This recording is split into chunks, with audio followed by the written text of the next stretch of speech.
This time on Roadkill Garage, we're bringing the 56 Chevy closer to perfection. Which is still pretty far from perfection.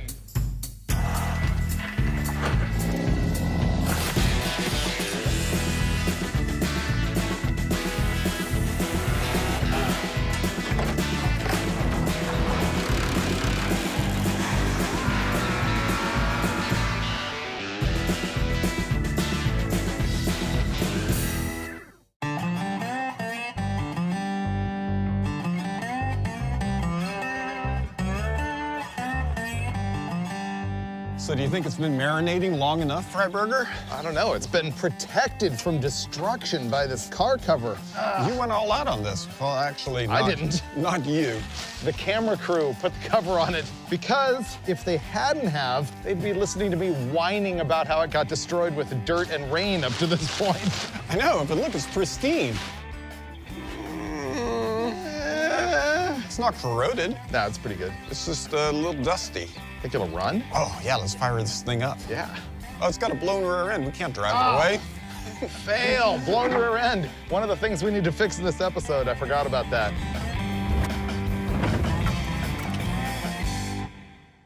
The 56 Chevy's great, man. I love this car. Are you kidding? I am kidding. You used to hate the thing. I hated it, yeah. It sat out in front of the shop for it was, a year or more. It was just a mess and an eyesore until you came up with the genius chassis swap idea. When we plucked the Hot Rod Garage body off of their black 56 Chevy and then put our 56 Chevy on their mint condition chassis, that was a great episode. I know, we were pretty good back then. Yeah, I guess What so. happened? We were much faster. Oh, man. So then we took the thing with its 265 power plant to the Kingman Street Drags. Remember that? Can you say power plant with power as part of the word? It was so gutless, and yet wheel hopped to death and embarrassed us at the drags there. It was bad. It was pathetic. Yeah. And so after that, we threw in that engine that I call the COVID 350, which I built on an episode of Roadkill during the whole California lockdown. And I assembled the small block Chevy with mostly parts that I had sitting around, and then we put it on Engine Masters, and it made 500 horsepower. Yeah, so that 500 was good. And most recently, we threw the 350 into the 56 and backed it up with an American Powertrain T56 Magnum for some 6-speed shifting goodness. We took the car to the track and we got it down to an 1185 at 115 miles an hour before, as predicted, the stock rear end broke under the power of that COVID 350. So on this episode, our plan is to get the 56 back up and running and ready to go even quicker at the track. We're gonna add a Ford 9-inch, strip off some dead weight, and add a drag racing suspension, including my buddy Sam's slapper bars. First things first, we're gonna weigh this pooch and see how much garbage we can remove. Ready? Oh, yeah. Man, 2960, not bad. No, it's really good. We're gonna get this thing well below 2900 because I forgot another thing that I wanna do. What? Disc brakes on the front and back. Oh, yeah, that's gonna be a lot. That'll be a lot. It's gonna be really good. Race car! Yeah, it is. Let's tear the headliner out. Let's leave it on the scales to see how much the headliner and all of the mouse poop weighs. It's gonna be a miserable job. Oh, it's gonna be so bad. Yeah. I don't know why I blew out the interior. Oh! Look at the debris. Ah! How much poo is there? This is literally disgusting and filthy. Oh. Not as bad in the back. What are the odds of this car ever having a headliner? 0. This headliner is from when guys in Southern California would literally go down to Tijuana to get their upholstery done because it was so much cheaper and in many cases better. Yeah. Look here at all of the peanut shells that were in the headliner. A mouse would do that. Yuck. How much filth did we remove? So the headliner, incredible amounts of mouse poop, a lot of insulation, and all the headliner hardware, 13 pounds. Wow. It now weighs 2947. Well, getting a lot better. It is. What's next? I would like to go front to back and remove every little bracket and doohickey that we just don't need. Taking out the dome light that's been in there since 1956. 0 chance I'll ever make that work. No. Dude. Oh, $29.07. We took 53 pounds off the car. That's like a sack of cement, And right? 40 pounds of just garbage that we didn't even care about. Pretty good. And we still have a lot more to go. Yeah, we're still gonna lose more weight with fiberglass hood, brakes, stuff. It's gonna be great. Wow, awesome. Here's something you haven't seen before on this car. In between episodes, I got a roll bar put in. So this is now legal in the quarter mile up to 10.0 seconds. It's also required for anything that is quicker than 11.49 seconds, except for some late model cars, but on old stuff like this, it needs it. This is made out of mild steel tubing. Now that we're all weight conscious, I kind of wish that I'd gotten chromoly, but I didn't. It's made out of 1 3/4 inch diameter tubing, which is what's required for a roll bar. A full roll cage is 1 5/8.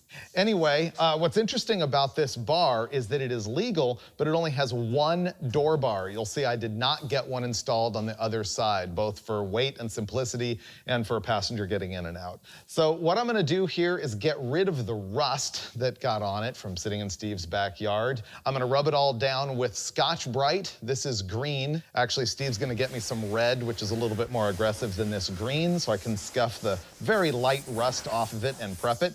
Next, I'm gonna rub the whole thing down with some acetone, and that will take all of the grease and oil off of it. And finally, I am going to paint it with the Rust-Oleum Satin Black, and I'm gonna do it with a brush. Part of the reason I'm gonna do it with a brush is because I think it's an old school look to do it that way. The other reason is when you spray paint stuff, you have to mask everything, you get fog everywhere. It's a pain in the neck. So I'm gonna be brushing it. And that is my next couple of hours. Roll bar is painted. I actually think it looks pretty good. So now I'm gonna peel tape and we're on to the next thing.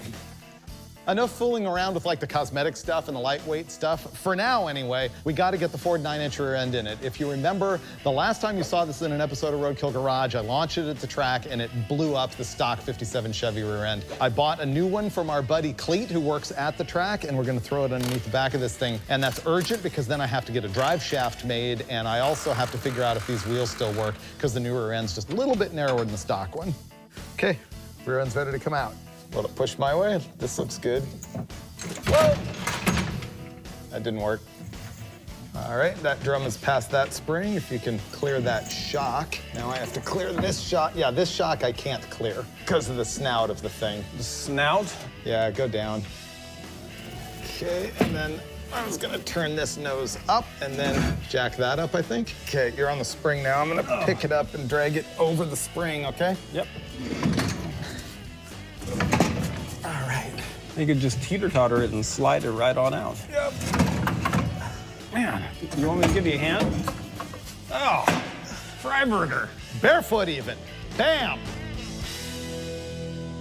Here's my Ford 9-inch to replace the stock rear end that broke. I tried to do this as cheaply as possible. And so our buddy Cleet, who runs a starting line at the drag strip, had this housing and axles. So I gave him $500 for that.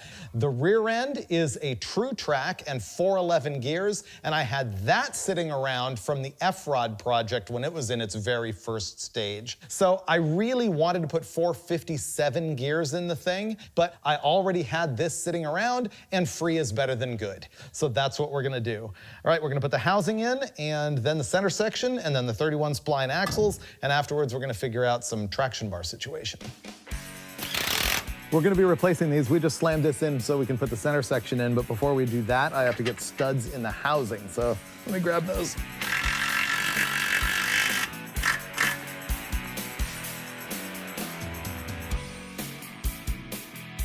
I've been preparing for this by having nothing but ribeye steaks for the last 3 nights.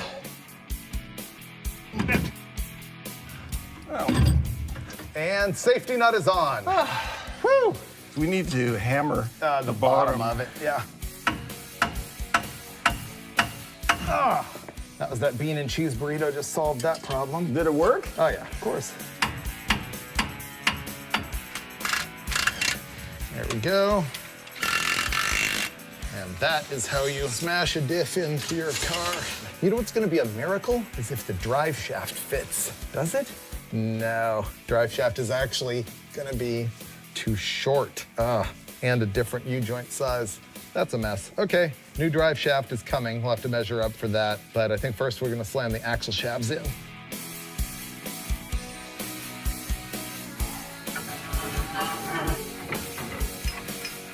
So we got the Ford 9-inch mocked up in the back. We got the center section in it, we got the axles in it, but it's just sort of mocked up on the leaf springs. See, I order everything at the very last second, and I don't have my slapper bars, and I don't have my disc brake kits. So long story short, we're pausing on that till parts show up. We're moving on to the front end, where I'm gonna convert to a Moroso drag front spring, different shocks, a ball joint spacer, and disc brakes. So right now we're just tearing all this stuff apart.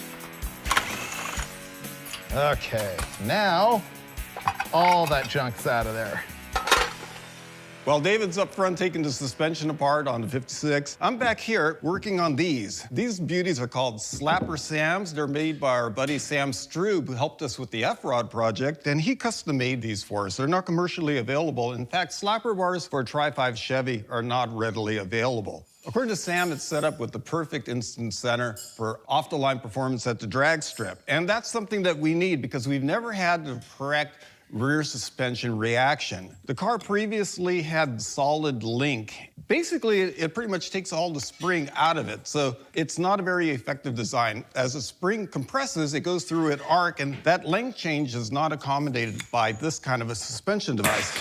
Now, in contrast, these bars, they have a sliding contact at the front here, so it can compensate and allow the spring to flex and act normally. What I'm gonna do is clean these up, paint them yellow, and stick them in the car.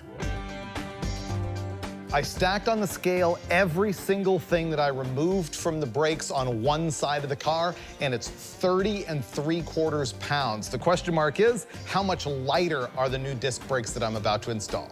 Ready? And that says, whoa, 19 pounds. About a 12-pound difference on one side of the car. That's 24 pounds overall off the nose of the car, which means as soon as I install this stuff, we are finally, officially below 2,900 pounds on the car. Cool. Now I have to get back to work though. Gotta pull the shocks and coil springs.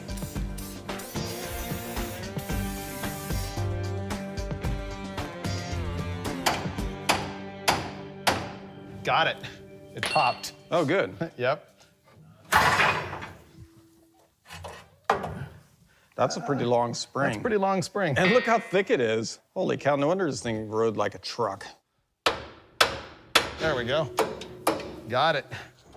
I'm really good at disassembling stuff. We got the front suspension apart. I can't put it back together because I left my ball joint spacers at home. So we're gonna continue disassembling by taking the hood off. We got a fiberglass one, so we're gonna pull this off and weigh it. Oh, this is heavy. Oh, more so than I thought. I wonder thought. how heavy it is. Oh, conveniently, there's a scale here, but we may exceed the limits of it. It went all the way around.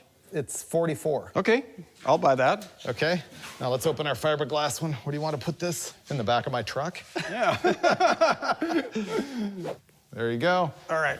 Grab that. Wow. What have we got? 12 and a half. And the other one was 44. So that's 32 pounds. 32 pound savings. Yeah. Between that and the brakes, that's 50 pounds. Let's see if it even fits though before I start gloating. Okay. So this is an Unlimited Products race weight hood, full pin on, as light as it gets, as flimsy as it gets, no structure. Actually, it's not that bad as far as I can tell so far. Oh yeah, that's mint. This is mint. I'm gonna make you paint this red oxide. How good of a call is that? I like it. Wow, Yeah. 32 pounds. This Look thing's at how gonna nice be that is. light. Cool. Race car. Race car.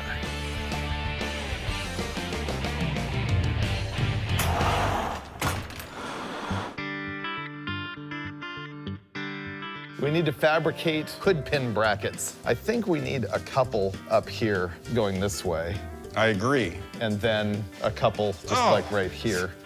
Don't worry, Freiberger, I've got this. Where you're gonna use the hood hinge bolts. Right here, yeah. Perfect. It's just a little right angle. Oh, yeah, this right here is gonna be perfect, I think. I think it will. Yeah, you don't want it on this rounded part right here. You gotta get up here in the flat. Somewhere in there, yeah. It's an inexacting science. Yeah, well, I expect it to be exacting. Oh, I mean, I meant for most people. Right, that's what I thought you Yeah, meant. not for us. Not for you. Yeah. You know what else I think I'm gonna do No. while you're doing that? What? Yeah, I'm gonna take this battery off because I'm gonna move the battery to the trunk for better weight distribution, and it's in my way right now. Good idea. Yeah. All right, I'm gonna go find some scrap metal. Yeah, make that happen. Make it light. Okay.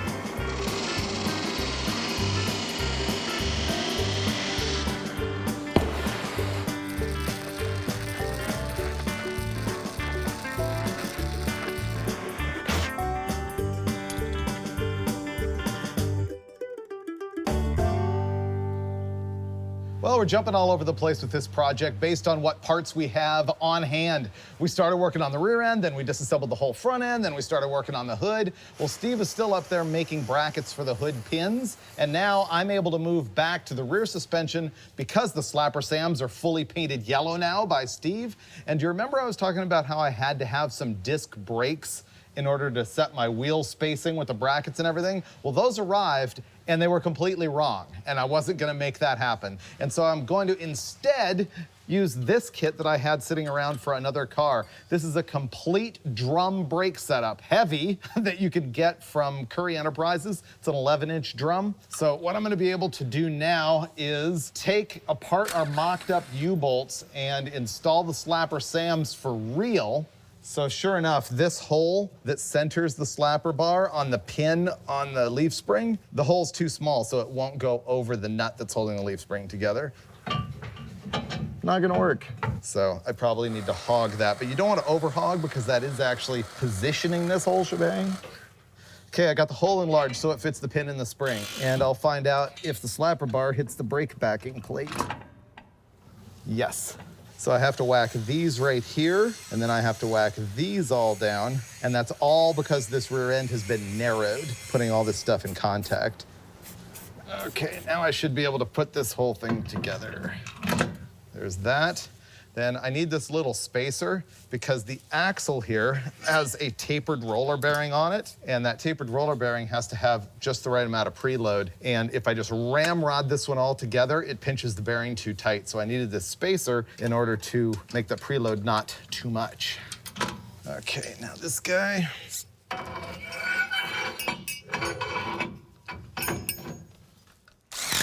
Okay, these are the bolts that actually retain the axle in and out, and that set that preload I was telling you about.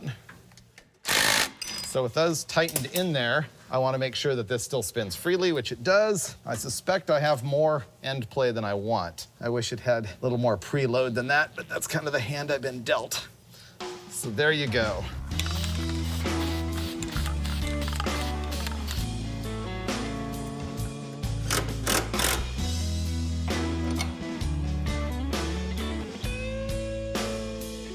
Okay, I lied. That end play was terrible.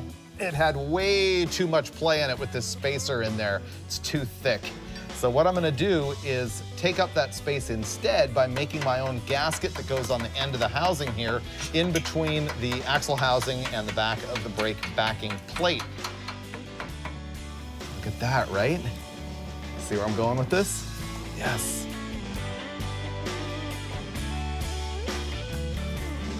Ta-da! Didn't even have to put my shoes on.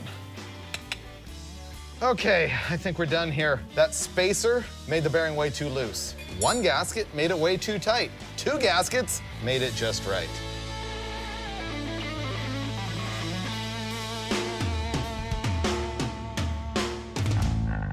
This is what I'm gonna do. I've got this black gel coat fiberglass hood, and that's just not making it because the car is kind of a patina color of various hues, and what I'm gonna do is give it that hot rod red oxide primer, and that's gonna better match the paint that's already on the car, so I'm gonna scuff it and shoot it. Simple as that, and I'm gonna get into it.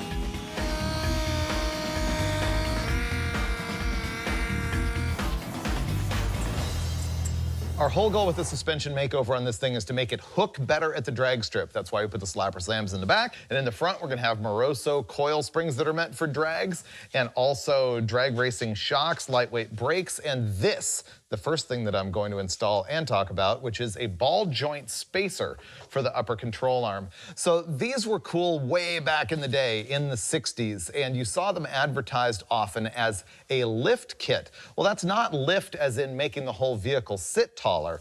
What they do is allow for more front-end lift or rise or weight transfer at the drag strip. See, the thing is, when you put a really tall coil spring in here, as we had in it before, the stock type spring, what it can do is take this upper control arm, and because it's got so much, lift in the stock spring, pushing the lower control arm down, that means that it tops out the suspension, and this bump stop right here contacts the upper control arm, and boom.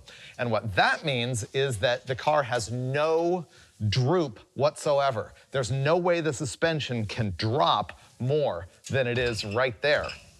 But then you take this ball joint spacer and you put it here between the control arm and the ball joint, and it allows that upper control arm to move up by that much, giving you that much more rise so that you get that stored energy helping you launch at the track. So they made these out of cast aluminum in the 60s, and they were terrible and they caused problems and they broke. Now it is billet aluminum. It is much safer, but you do want to check the bolts on it all the time.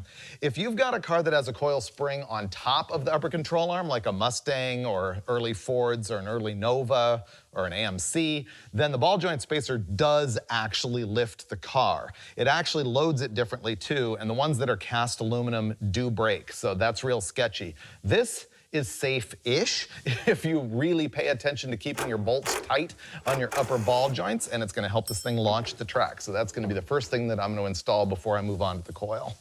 Like that. Remember how everything on this car is taking longer than it should? Well, I found out that when you install that ball joint spacer, it contacts the frame right there, and I don't want the ball joint to be the bump stop. And so one of the things you can do is take this whole bracket off, then you have no bump stop. So what I'm gonna do is cut out this section right here and let the bump stop still be the bump stop. And if that doesn't work, then I'll take the whole bracket off.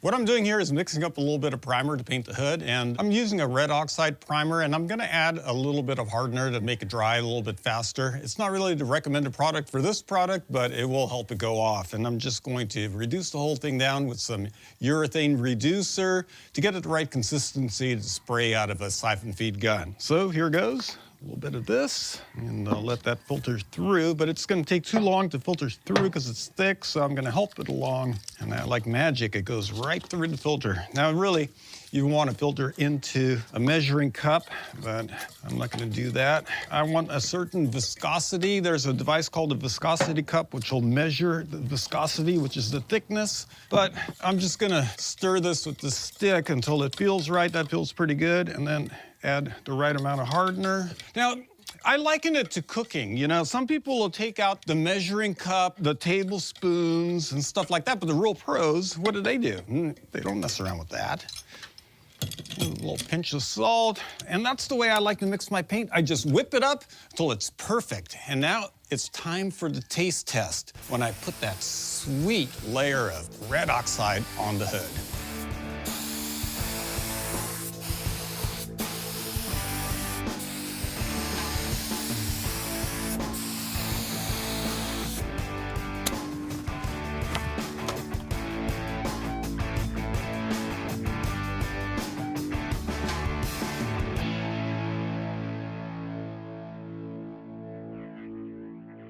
All right, we're compressing the front coil spring to try and install it, or at least this is our first attempt, and it's not gonna be pretty. Okay, that is threaded. Let me get the shoe in here. Okay. I think that's good. Keep it coming. You're not getting haired out? How about now? I'm starting to get a little concerned. Look at this. There's no way. Look how much it has to compress to swing up into that frame. Oh, we have to compress it all the way until it becomes solid. Oh, dude. Yeah, so I'm gonna go over here. Do you have any idea how much death this is? A lot. We're even using the right tool. This is death. Maybe it's just deep coma or... Ah, this is bad. I don't like it.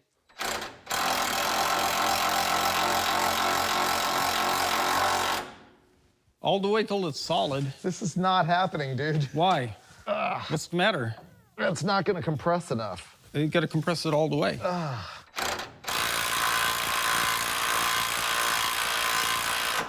That is terrifying.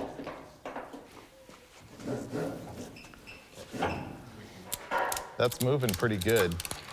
Okay, wait. Can I jack it up in there? Yeah, go ahead. Is it pivoting in? It is. I'm pretty close to being able to get the thing on. And we got it. That was pretty horrifying.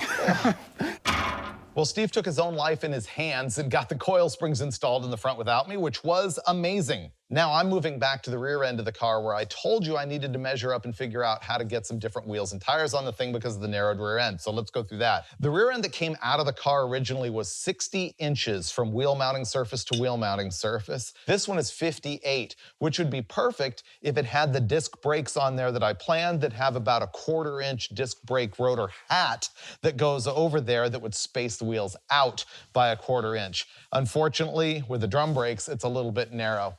Here's what I ended up with for a combo as a result. An American Racing torque thrust. They call this the vintage model. It's got straight spokes instead of the D that has curved spokes. This is a 15 by 8.5 with 3 3/4 inch back spacing.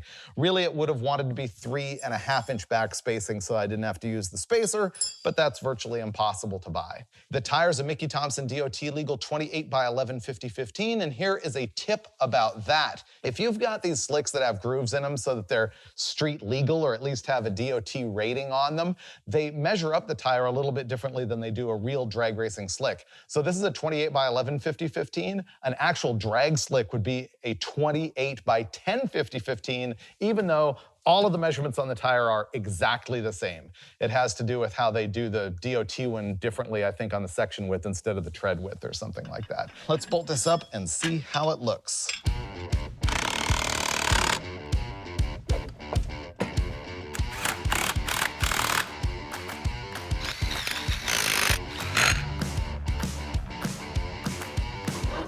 There, we added lightness and safety. Everyone clear?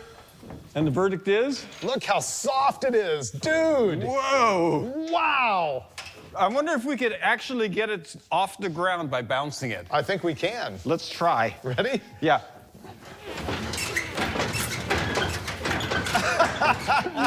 That's nuts! Wow. Okay, that's gonna be interesting to drive.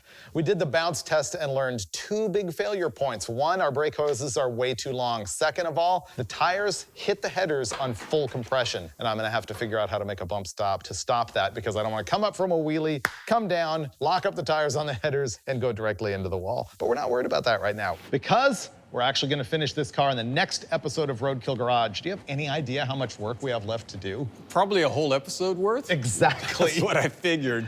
We need to finish up the fiberglass hood, get the radiator back in, fix the fan, fix the headers hitting the tires. Hook up the line lock, put the battery in the trunk, fix up a bunch of your butchered wiring and change it to Freiberger super nice wiring. You like that, didn't you? And what else? Coilovers in the front. Coilovers. Yep. There's a whole bunch of junk. But the thing is, once we're done with all that, we're going back to the track with a 56 Chevy and bang shifting. It's gonna be awesome. Oh yeah, that T56 shifts like butter. Yeah. Meanwhile, we're on vacation. I like the vacation part.